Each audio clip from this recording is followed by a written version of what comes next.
Mark's going to take it over into the state of Colorado.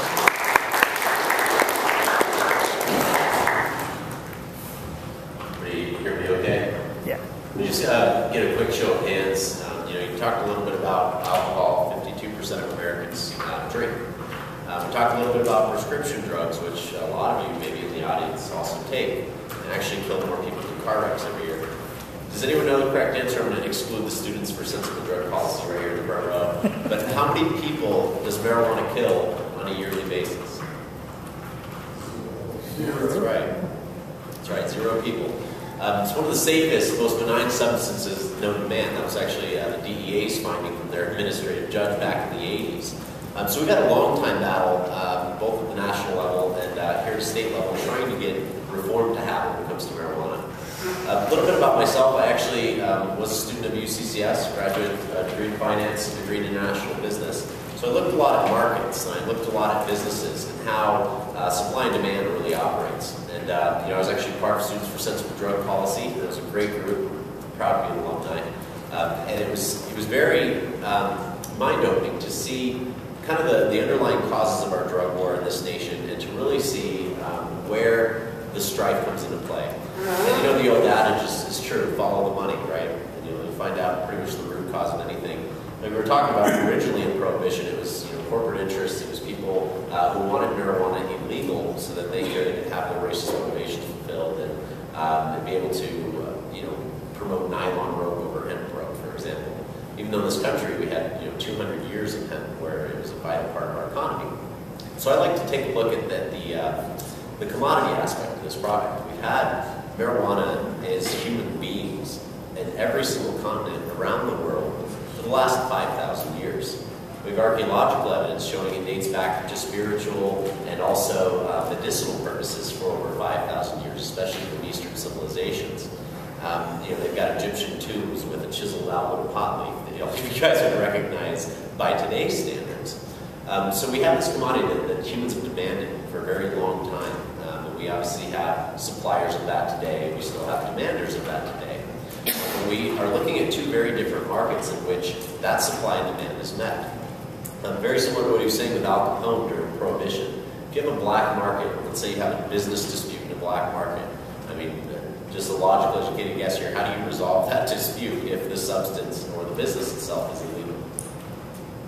It ends up being very violent. If you guys have been watching the drug war at all, nearly 50,000, 60,000 people have died at our southern border just during these heydays of these drug cartels.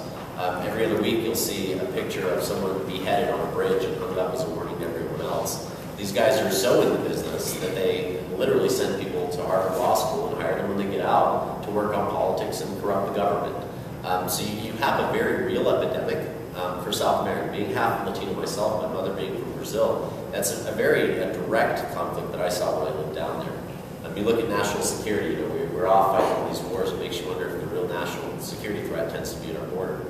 So you look at all these macro issues, and these cartels really think of their operations in supplying, for example, marijuana to the American demand as a business. Just unfortunately, it's not a legal one, so their business practices tend to be a little bit different than an ad in the back of the pen, for example. So you're going to have infiltration into schools. You're going to have a black tar heroin scandal that happened with Mexican drug cartels up at Cheyenne Mountain High School.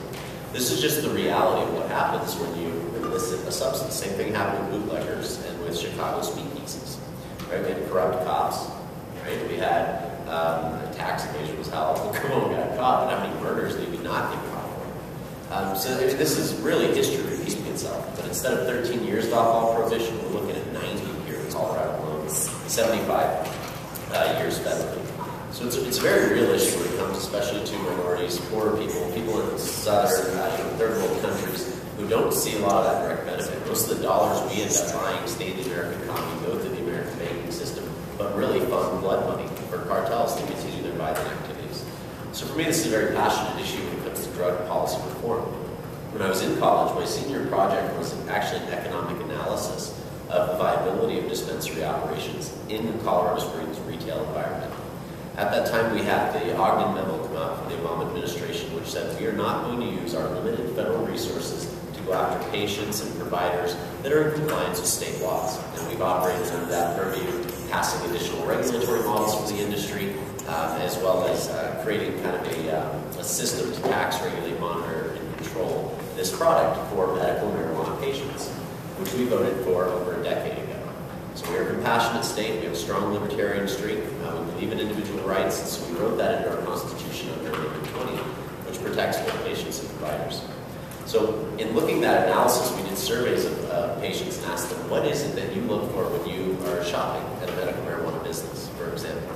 These are questions that you probably never gotten unless we had the reintroduction of cannabis as medicine, which, by the way, was in the Journal of Pharmacopoeia from 1865 all the way up until the prohibition of marijuana. You wouldn't have found a doctor around in his little black bag that didn't have a cannabis indica or a cannabis sativa tincture or some other form of medication. It's a very common medicine because it's so safe and it's so effective. So we're really involved now here with our organization, the Colorado Springs Medical Cannabis Council, with furthering the efforts of that health and wellness message that cannabis can bring to society. We work with a group of veterans. Paul back here is with our Vets Can group. This is a group of guys coming back from war with PTSD. Last Tuesday, we were up in Denver asking the State Board of Health to add PTSD as a condition because medical marijuana can help. So actually over 200 conditions medical marijuana can help with, and in the state of Colorado, there are only 7 that exist. So a lot of people will self-medicate or maybe use it as a crutch, but being a very benign substance, safer than alcohol, it's really something we shouldn't have such a strong stigma towards as a society. So we see a lot of patients, I work with a lot of patients, whether it's my vets, whether it's another patient in a dispensary, who are suffering from pain, or suffering from MS, or suffering from cancer, not being able to eat, severe nausea. These are situations where cannabis can help calm the muscles, can help relieve the pain, help bring back the appetite, and people can get off of very dangerous prescription drugs. Like I said, they're killing more people in car accidents. So we've got a lot of patients that are just getting their life back and saying, you know, my wife knows who I am again because I was able to kick 11 years of opiate addiction on Percocets. I mean, if you think about that, and take that into context and how that transforms someone's life. If anyone's ever broken a limb or had to take opiates in the past, it's a very kind of disconnecting drug. It doesn't put you in the present moment. It doesn't really help you be successful or accomplish much in life from the state where you are yourself. And so I think, dealing with a lot of patients, we hear those stories time and time again. And I'm just so happy I was able to get off of these drugs or kick these 10 pills and be able to use medical marijuana instead. So Colorado's really leading the nation in this new movement of health and wellness. You guys may have seen a lot of medical marijuana stories in the news. Most Americans agree with medical marijuana. Most Americans agree with states' rights that the federal government shouldn't interfere in our medical marijuana programs. We're starting to see that spread across the nation. We just added Connecticut as another medical marijuana state. There's 18 already in county where it's legally available for patients to use medical marijuana without fear of prosecution, which is very much in the civil liberties union, especially when it comes to someone's health, someone's ability to eat, or someone's ability to carry on their life and be a functioning member of society. So we feel very strongly into protecting this model. So our business group is really what we formed. Our board consists of attorneys. Our board consists of doctor evaluation clinics. Our board consists of patients, caregivers. I own a compliance company, so I'm trying to help these businesses stay in regulatory compliance so they can stay open so they can continue to provide medicine for their patients. We started off about 3 years ago with the city of Colorado Springs before the regulatory model came down, trying to implement our own ordinances so we could control this on a local level. I think El Paso County believes very strongly in local government and local control.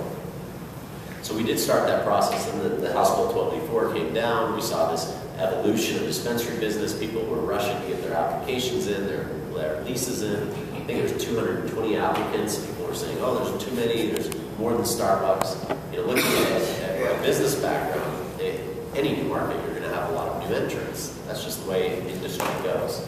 Entrepreneurialism is an American spirit and concept, freedom of being able to work for yourself. So to see that many people go into the business initially, it was a normal part of that growth curve.